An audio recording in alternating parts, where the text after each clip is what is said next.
Endilikda viloyatimiz aholisi uchun qulaylik yaratish maqsadida jismoniy va yuridik shaxslarga Toshkent viloyati Ichki ishlar bosh boshqarmasi ekspert kriminalistika markazi tomonidan shartnoma asosida pullik xizmatlar ko'rsatish yo'lga qo'yilganini ma'lum qilamiz. Bunda siz quyidagi yo'nalishlarda ekspertiza tayinlashingiz mumkin bo'ladi. Hujjatlarning texnik kriminalistik tadqiqoti, dastxat va imzolarning xatshunoslik tadqiqoti, metall va ba'zi nometall jismlarda yo'q qilingan belgilarni tadqiqoti, transport vositasining texnik holati va yo'l transport hodisasi mexanizmi, kuchli ta'sir qiluvchi giyohvandlik va psixotrop moddalar, ballistik sovuq va uloqtirish qurollari va boshqa turdagi tadqiqotlar. Mutaxassislar tomonidan hujjatlarning texnik kriminalistik tadqiqotini o'tkazishda bank hamda moliya sohasidagi tashkilotlarda maxsus himoya elementlari mavjud bo'lgan pul birliklari, hujjatlar, qimmatbaho qog'ozlar bo'yicha o'quv seminarlari hamda shaxsni tasdiqlovchi hujjatlarda qalbakilashtiruvchi holatlarni aniqlash, ko'p yillar davomida saqlangan va o'qish darajasi yetarli bo'lmagan ma'lumotlar tiklanib, tadqiqotlar o'tkaziladi.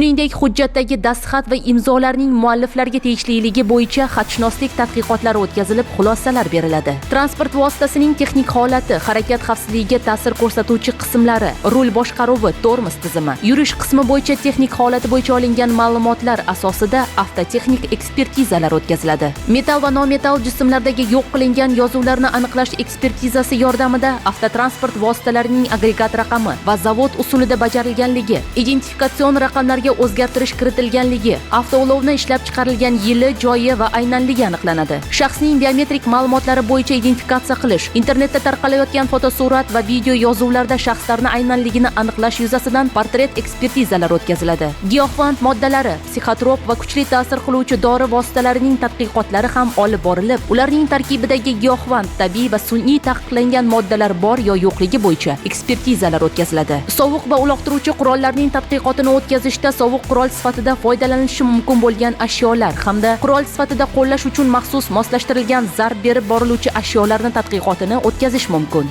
Aziz yurtdoshlar, yuqorida ko'rsatilgan tadqiqotlarni o'tkazish uchun Toshkent viloyati Ichki ishlar bosh boshqarmasi ekspert kriminalistika markazi xodimlari tomonidan ilmiy asoslangan metodik usul va qo'llanmalar asosida yozilgan xulosalarni olish uchun ariza yoki aloqa xati bilan murojaat qilishingiz mumkin. Manzil Toshkent viloyati Nurafshon shahri, Toshkent yo'li ko'chasi, Sada bekati 1-uy. Murojaat uchun telefon raqamlari 71 kodi bilan 762 42 04.